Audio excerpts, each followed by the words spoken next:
अब देखो इलस्ट्रेशन 7, इसमें हम लोगों को दिया है from the following information compute the value of goodwill as per capitalisation of average profit method. तो ये एक दूसरा मेथड है। तो 6 मेथड में हम एक मेथड करा दिए, ये दूसरा मेथड है, that is capitalisation of average profit method. इसका स्टेप हमारे पास लिखा हुआ है। इसमें मतलब हम दे चुके हैं। इसमें दिया है capital employed 15 lakh, normal rate of profit मतलब normal rate of return that is 10%, net profit before tax, ये 5 साल का जो प्रॉफिट दिया है ये टैक्स लेस करने के पहले का है, मतलब इससे अभी तक हम लोग टैक्स नहीं दिए हैं।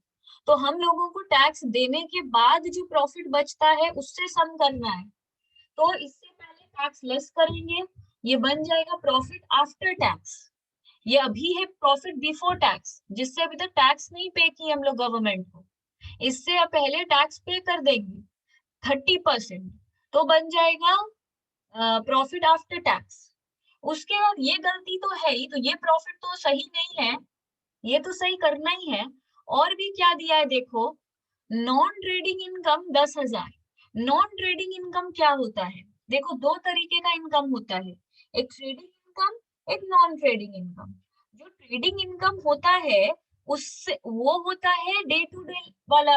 जैसे जैसे सोचो मेरा मोबाइल का दुकान है, ठीक है, तो हम मोबाइल बेच के कमाते हैं, पैसा कमाते होंगे, इनकम करते होंगे क्योंकि मेरा मोबाइल का दुकान है। तो मोबाइल बेच के हम प्रॉफिट कर रहे हैं, इनकम कर रहे हैं, तो उसको बोलेंगे ट्रेडिंग इनकम। जिस चीज का मेरा ट्रेड है, जिस चीज का मेरा बिजनेस है, उसी से हम इनकम कर रहे हैं, उसको बोला जाता है ट्रेडिंग इनकम। पर अगर सोचो मेरा शोरूम में एक एसी लगा हुआ था, वो एसी मेरे को अभी बेचना है, हम उस एसी को बेच दिए, तो मेरा कुछ इनकम हो गया, प्रॉफिट हो गया।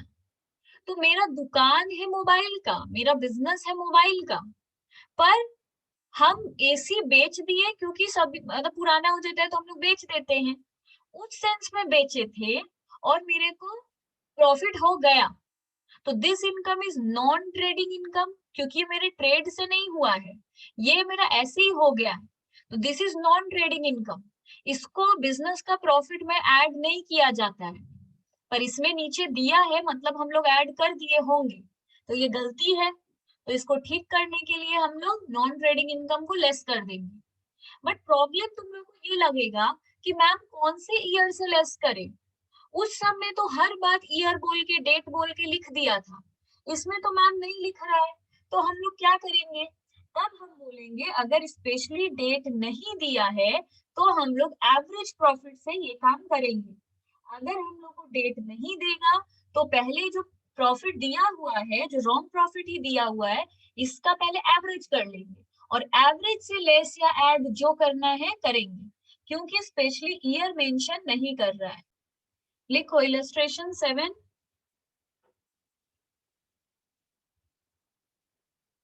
तो अभी हम लोग क्या करेंगे, अभी हम लोग करेंगे कैलकुलेशन ऑफ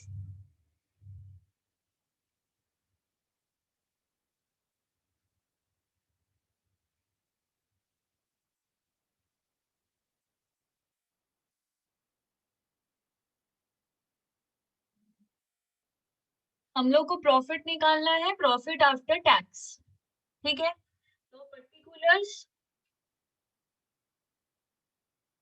एक अमाउंट कॉलम, इसमें 5-5 साल का प्रॉफिट का काम नहीं है, तो सबसे पहले लिखेंगे एवरेज प्रॉफिट। एवरेज प्रॉफिट कैसे निकलेगा, जितना भी प्रॉफिट दिया है सबको प्लस करो, डिवाइडेड बाई 5 कर दो, तो लिखो 2,75,000 प्लस सब में दिया हुआ है जो profit 3 lakh plus 2,60,000 plus 2,80,000 plus 2,20,000 divided by 5, कितना आएगा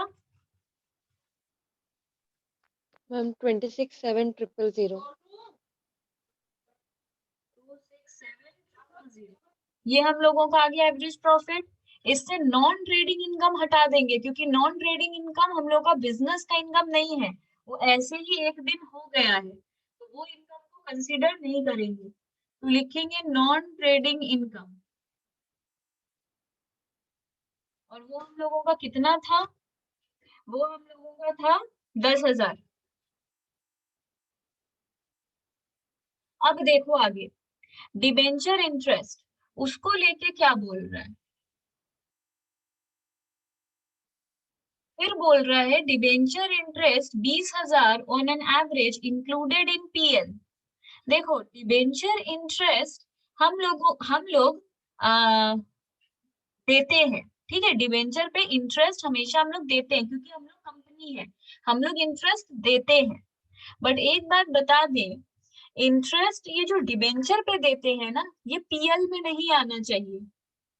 ये पीएल में ये लोग लिख दिया है, पर डिबेंचर इंटरेस्ट कभी पीएल में नहीं आता है। डिबेंचर इंटरेस्ट को पीएल में लिखना मना होता है। पीएल में आता है interest on loan. Interest on debenture कभी नॉर्मल पीएल में दिखाई नहीं देता है, पर ये लोग क्या किया है, इसको खर्चा में लिख दिया है, इंटरेस्ट दिया है ऐसा पीएल में खर्चा में लिख दिया है। तो खर्चा में, अगर अगर पीएल में हम लोग कोई खर्चा लिख देते हैं तो प्रॉफिट गिर जाता है, पर हम लोग को इसको नहीं लिखना था, तो हम लोग इसको हटाएंगे। इसको हटाएंगे तो प्रॉफिट बढ़ जाएगा, बढ़ जाएगा तो हम लोग ऐड कर देंगे।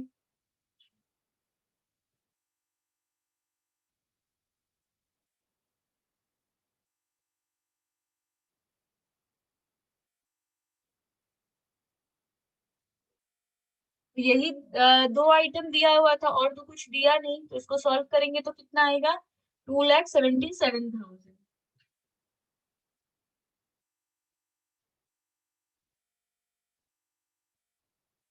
ये हम लोग करेक्ट एवरेज प्रॉफिट है। एवरेज प्रॉफिट तो ये निकला था, पर ये दो गलती भी था, तो अभी करेक्ट एवरेज प्रॉफिट आ गया। अभी एवरेज प्रॉफिट से हम लोग को क्या करना है, इससे हम लोग को टैक्स लेस करना है, क्योंकि ये एवरेज प्रॉफिट बिफोर टैक्स है, ये बिफोर टैक्स है, इससे अभी टैक्स देंगे, टैक्स एट द रेट 30%। तो इसका 30%, 83100।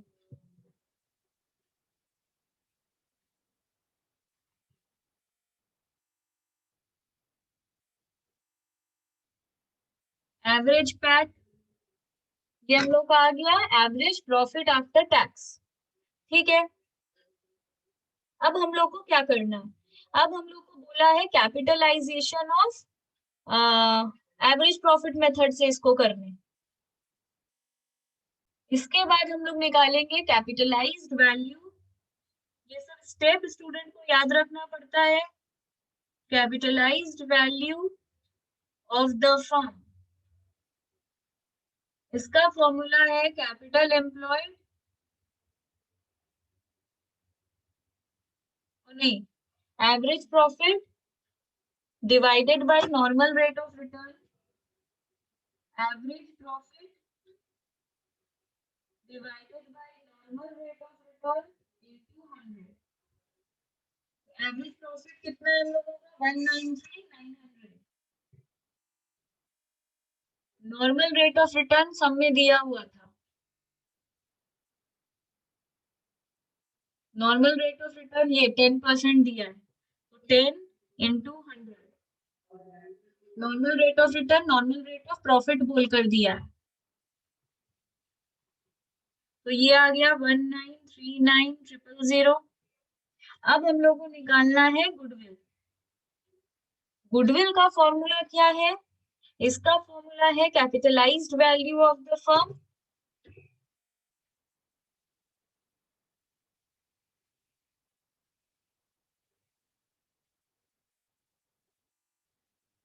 Minus capital employed. 193,900 माइनस 15,00,000,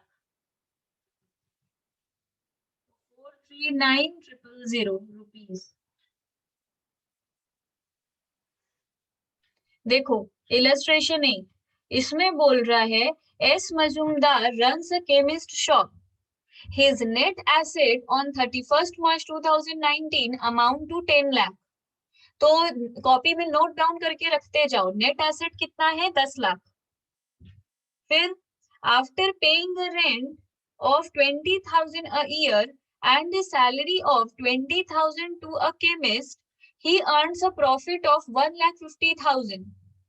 ये जब उसमें से रेंट भी दे दिया, सैलरी भी दे दिया और ये और अर्न किया है 1,50,000, मतलब ये रेंट दे दिया. आफ्टर बोल रहा है, आफ्टर पेइंग, मतलब रेंट और सैलरी दे देने के बाद इसके पास जो प्रॉफिट बचा वो है 1,50,000.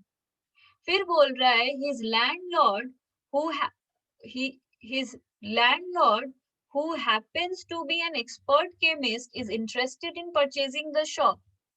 अब उसका जो लैंडलॉर्ड है उसका शॉप खरीदना चाहता है. 12% is considered to be reasonable return on capital employed. मतलब ये है नॉर्मल रेट ऑफ रिटर्न 12%. जो भी परसेंट सम में दिया हुआ रहता है वो नॉर्मल रेट ऑफ रिटर्न होता है. What can Mazumdar expect as payment of goodwill under capitalization of average profit method? Again same ही चीज दिया है, गुडविल कैलकुलेट करो. मेथड अभी करवाए थे, capitalisation of average profit method. इसमें क्लियर लिख दिया है इग्नोर टैक्स. अगर टैक्स इग्नोर करने बोल रहा है तो इग्नोर्ड है, तब हम लोग उस पर कुछ नहीं करेंगे टैक्स वाला चीज. ठीक है, तो स्टार्ट करेंगे इलस्ट्रेशन 8. इलस्ट्रेशन 8, सबसे पहले हम लोग को क्या करना है, कंप्यूटेशन ऑफ गुडविल.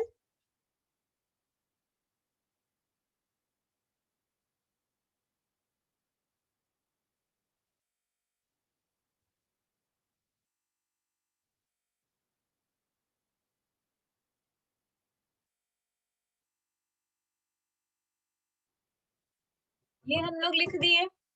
अब capitalisation of goodwill, computation of goodwill का पहला स्टेप कौन सा है? इस मेथड का पहला स्टेप ही है एवरेज प्रॉफिट निकालो.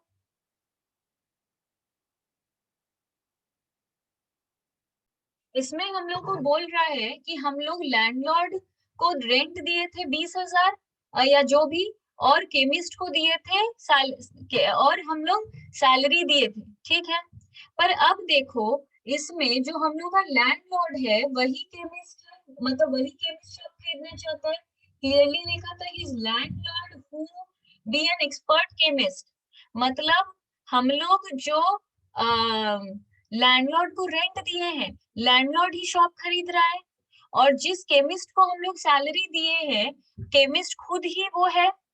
तो अगर अगर ये बिजनेस लैंडलॉर्ड खरीद लेगा तो वो रेंट भी नहीं देगा क्योंकि दुकान तो उसी का है, और वो केमिस्ट को भी नहीं रखेगा क्योंकि वो खुद ही केमिस्ट है. तो अगर उसके हिसाब से देखो, मतलब जो खरीद रहा है उसके हिसाब से देखो, तो उसको ना तो रेंट देना पड़ेगा ना तो सैलरी, तो उसके हिसाब से प्रॉफिट तो ज्यादा होगा. जब तक मजूमदार के पास था तब तक प्रॉफिट 1,50,000 था, पर अगर एक बार वो केमिस्ट वो शॉप परचेस कर ले तब उसको रेंट भी नहीं देना पड़ेगा, सैलरी भी नहीं देना पड़ेगा, तो उसका ये 20,000 दोनों बच जाएगा. तो उसकी नजर में प्रॉफिट कितना होगा? अगर नॉर्मली प्रॉफिट करता है बिजनेस 1,50,000 तो उसके हिसाब से ज्यादा होगा.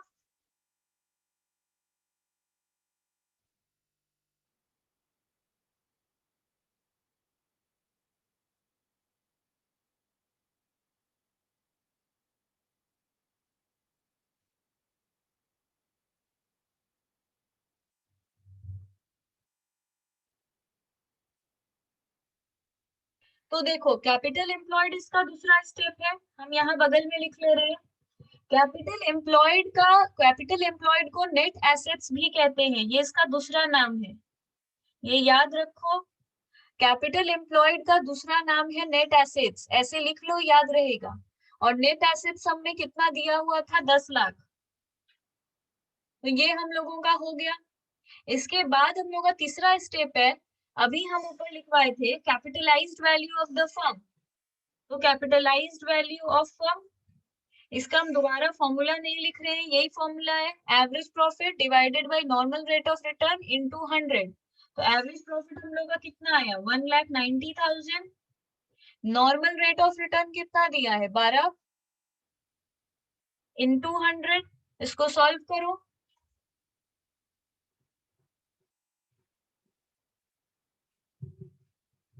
आ जाएगा 158,33,33। ठीक है, अब इसके बाद हम लोग क्या निकाल लेंगे, गुडविल। गुडविल का फॉर्मूला क्या था, capitalised value of the firm minus capital employed.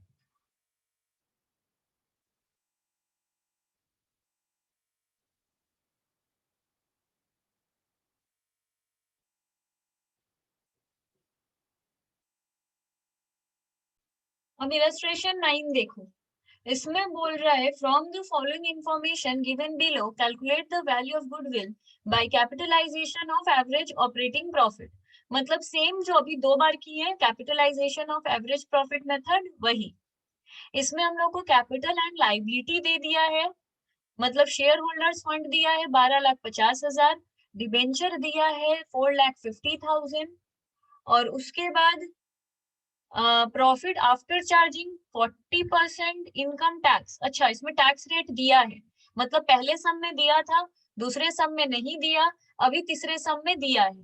पर देखो, इसमें लिखा है प्रॉफिट आफ्टर चार्जिंग 40% टैक्स, मतलब नीचे जो प्रॉफिट दिया है उससे ये लोग टैक्स चार्ज कर चुका है। मतलब हम लोग जो सम किए थे उसमें लिखा था प्रॉफिट बिफोर टैक्स, मतलब उसे टैक्स माइनस नहीं हुआ था, तो हम लोग बाद में किए थे। इसमें लिख रहा है प्रॉफिट आफ्टर टैक्स, मतलब इससे प्रॉफिट लेस हुआ हुआ है। 16-17 का 1,56,000, 17-18 का 1,84,000, 18-19 का 1,76,000। ठीक है, it was found that in 16-17 the company purchased a machine। Again ये गलती कर दिया है, क्या गलती किया है, 16-17 में ये एक मशीन खरीदा था 50,000 का, and charged the same against its profit. मतलब वो उसको कहाँ जाकर लिख दिया है, पीएल में। उसमें लिखा था चार्ज अगेंस्ट रेवेन्यू, मतलब पीएल में लिख दिया है। इस लाइन का भी मतलब है 16-17 में वो एक मशीन खरीदा, उसको जाके बैलेंस शीट में लिखना चाहिए था, ये क्या किया, उसको पीएल में जाके लिख दिया, तो ये गलती है। तो 16-17 का प्रॉफिट गलत है, तो हम लोग को प्रॉफिट ठीक करना पड़ेगा। फिर डेप्रिसिएशन भी वो नहीं दिया होगा, वो भी ठीक करेंगे। तो इतना सारा काम है, पहले करेक्ट प्रॉफिट निकाल लेते हैं। तो सबसे पहले हम लोग क्या करेंगे, प्रॉफिट को सही करेंगे। प्रॉफिट सही करने का मतलब,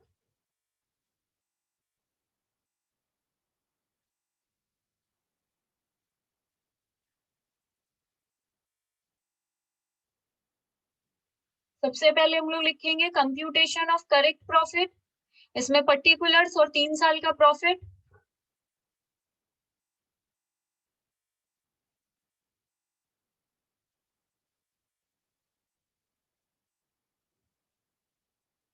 ये हम लोग लिख दिए। अब जो प्रॉफिट गिवन है वो लिखेंगे। प्रॉफिट हम लोगों का क्या गिवन है,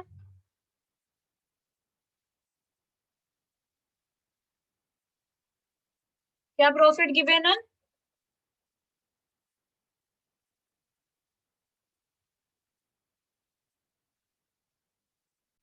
अब देखो, ये जो प्रॉफिट दिया हुआ है ये प्रॉफिट आफ्टर टैक्स है, पर हम लोग कोई भी एडजस्टमेंट करते हैं, देखो टैक्स एकदम लास्ट में दिया जाता है, तो ये एकदम लास्ट का काम है।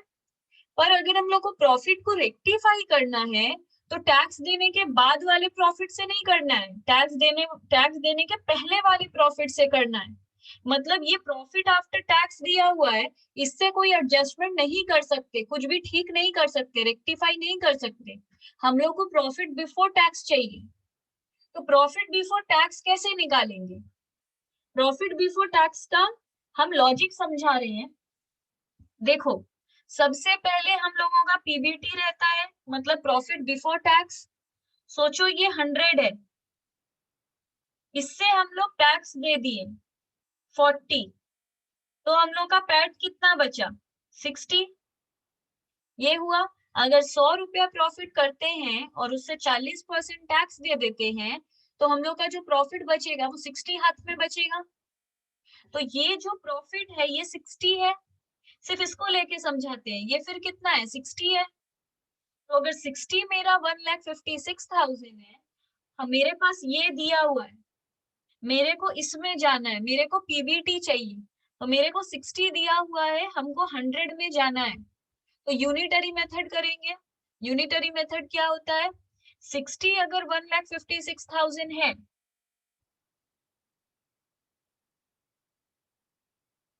60 है मेरा 1,56,000, तो 1 कितना,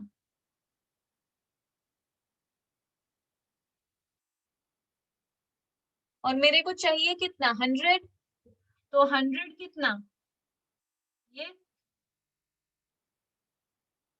तो इसको सॉल्व करेंगे तो पीबीटी आ जाएगा। अब हम लोग को बोला था कि हम लोग एक मशीन खरीदे थे 16-17 में 50,000 में, पर हम लोग उसको अगेन जाके पीएल में दिखा दिए, पर मशीन खरीदे हैं तो उसको पीएल में नहीं लिखना चाहिए था, हम लोग को उसको जाके बैलेंस शीट में लिखना चाहिए था मशीन बोलकर, पर हम लोग उसको क्या किए हैं, पीएल में लिख दिए। पीएल में कोई खर्चा लिख देने से प्रॉफिट गिर गया होगा, तो अब अगर हम उस खर्चा को वहां से मिटा देंगे तो मेरा प्रॉफिट फिर से बढ़ जाएगा, तो ऐड होगा परचेस ऑफ मशीन। अब इसके बाद हम लोग को बोल रहा है डेप्रिसिएशन, अगर हम लोग उसको एसेट मानते ही नहीं थे तो फिर हम लोग उसको डेप्रिसिएशन भी नहीं दिए होंगे, तो उसके ऊपर डेप्रिसिएशन देना होगा। डेप्रिसिएशन कितना है, the company charges depreciation at the rate 20% on WDV। Depreciation 20% देता है रिटर्न डाउन वैल्यू के हिसाब से, तो इसमें कैसे करेंगे, डेप्रिसिएशन देने से प्रॉफिट कम जाता है, तो लेस डेप्रिसिएशन।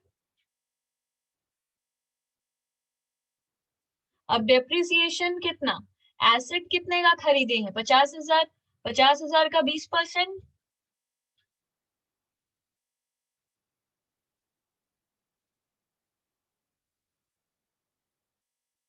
ये तो हो गया। इसके बाद ये रिटेन डाउन वैल्यू मेथड है, मतलब 50,000 के मशीन का वैल्यू 10,000 से गिर गया, तो आज उसका वैल्यू कितना है 40,000।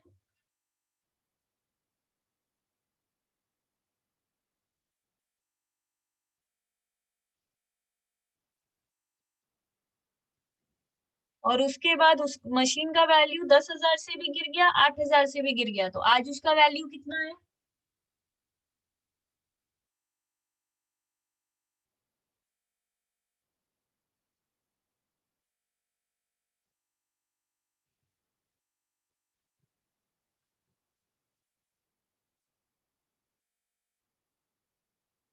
तो इतना हो गया।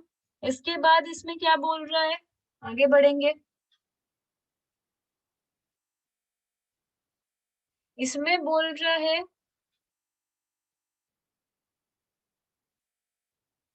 Debenture were issued prior to 16-17। हम लोगों का डिबेंचर जो है वो इशू हुआ है 16-17 के पहले, तो हम लोगों का डिबेंचर का इंटरेस्ट रेट कितना है, 7% है 4,50,000 के ऊपर, तो इंटरेस्ट कितना होगा, 4,50,000 का 7%, दैट इज 31,500, तो हर साल इंटरेस्ट दे रहे होंगे इतने पे। और सम में क्लियर बता रहा है कि डिबेंचर इशू हुआ है 16-17 के पहले, मतलब 16-17 में, 17-18 में, 18-19 में हर साल हम लोग इंटरेस्ट दे रहे हैं। और इंटरेस्ट जो डिबेंचर इंटरेस्ट होता है वो पीएल में नहीं लिखा जाता है, पर हम लोगों ने उसे पीएल में भी लिख लिया है, तो उसको वहां से हटाएंगे तो प्रॉफिट हम लोग का बढ़ जाएगा, कोई भी खर्चा हटा देंगे तो। अब पहले पीबीटी से हम लोग ये 50,000 ऐड करेंगे, इसका काम नहीं है पैट का, पीबीटी से काम करेंगे। 2,60,000 प्लस 50,000 माइनस 10,000 प्लस 31,500, तो आएगा 331,500। उसके बाद बोल रहा है 30,66,67 माइनस 8,000 प्लस 31,500, फिर 29,333 माइनस 6,400 प्लस 31,500।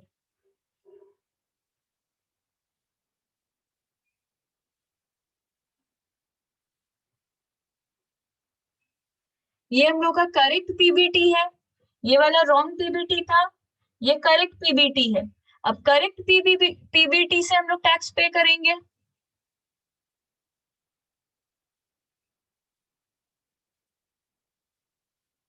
तो 331,500 इंटू 40%।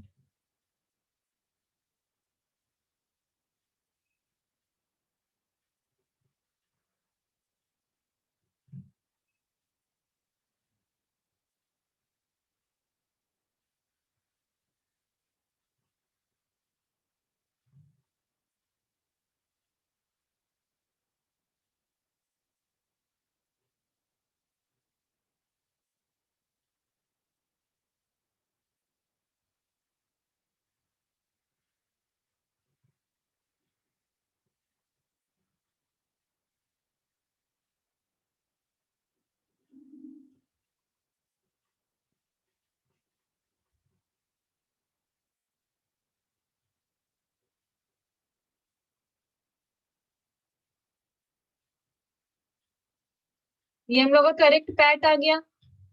अब हम लोग इस करेक्ट पैट का एवरेज निकालेंगे।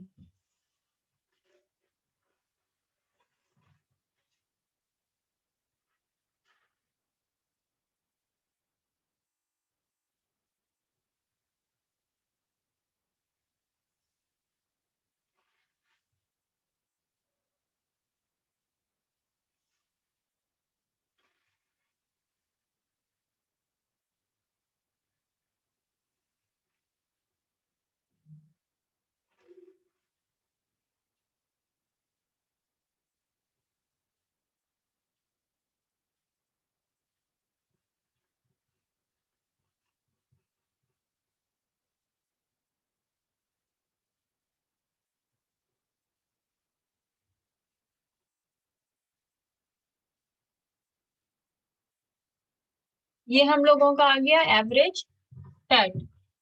एवरेज प्रॉफिट आ गया हम लोगों का। अब एवरेज प्रॉफिट के बाद क्या?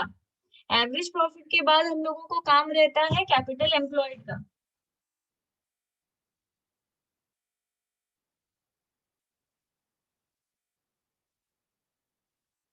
कैपिटल एम्प्लॉयड के लिए हम लोग को क्या करना पड़ता है? कैपिटल एम्प्लॉयड का फॉर्मूला क्या है? Share holders fund plus debenture. Capital employed का फॉर्मूला है, हम बता दे रहे हैं, real formula.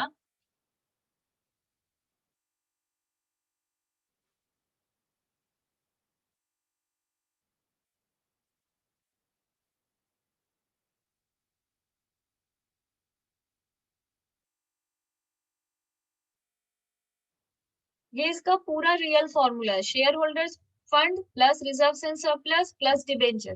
Share holders fund सब में दिया हुआ है 12,50,000। उसके बाद हम लोगों का देखो, हम लोग जो मशीन ये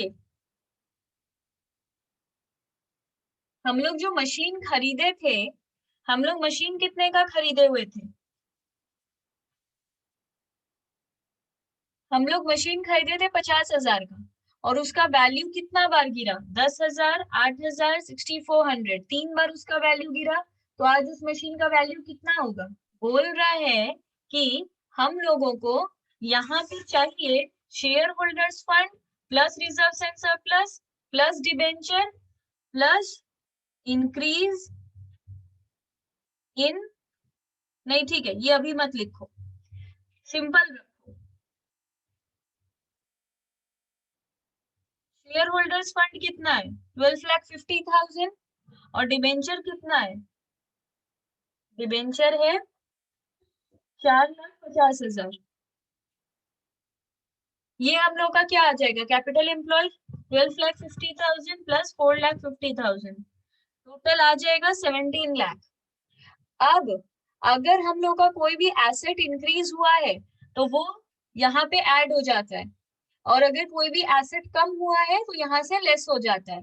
तो हम लोगों को अभी पता चला था कि हम लोगों के पास एक मशीन है, तो हम लोग का एसेट बढ़ गया क्योंकि मशीन है। अभी पता चला था, जब स्क्रूटिनी हुआ था तब पता चला था कि हम लोगों का एक मशीन भी है, तो एसेट बढ़ गया, इसलिए वो ऐड होगा।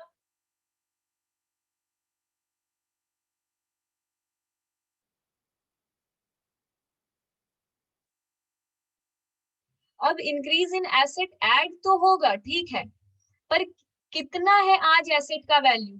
एसेट हम लोग खरीदे थे 50,000 में, वो जो मशीन था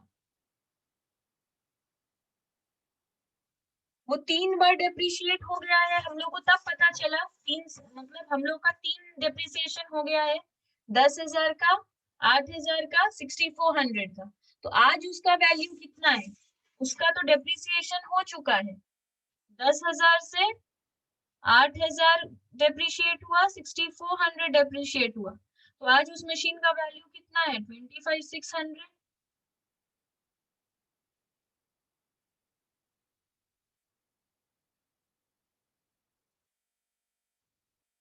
तो हम लोग का कैपिटल एम्प्लॉयड ये हुआ।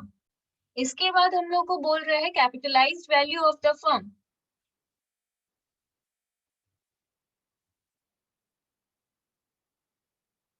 इसका फॉर्मूला है हम लोगों का average profit divided by normal rate of return into 100।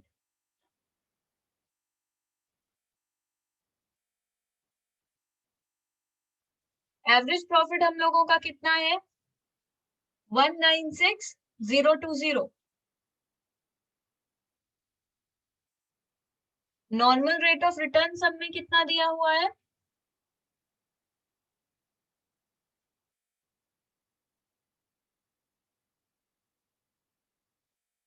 8%। 8 into 100, इसको सॉल्व करो।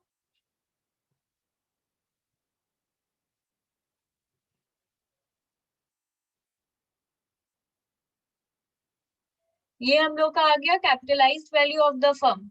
अब हम लोग गुडविल निकाल लेंगे।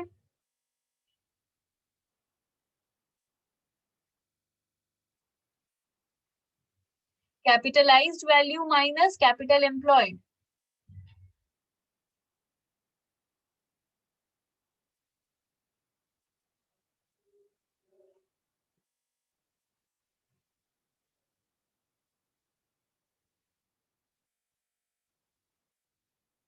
तो इस तरह हम लोग का गुडविल आ गया।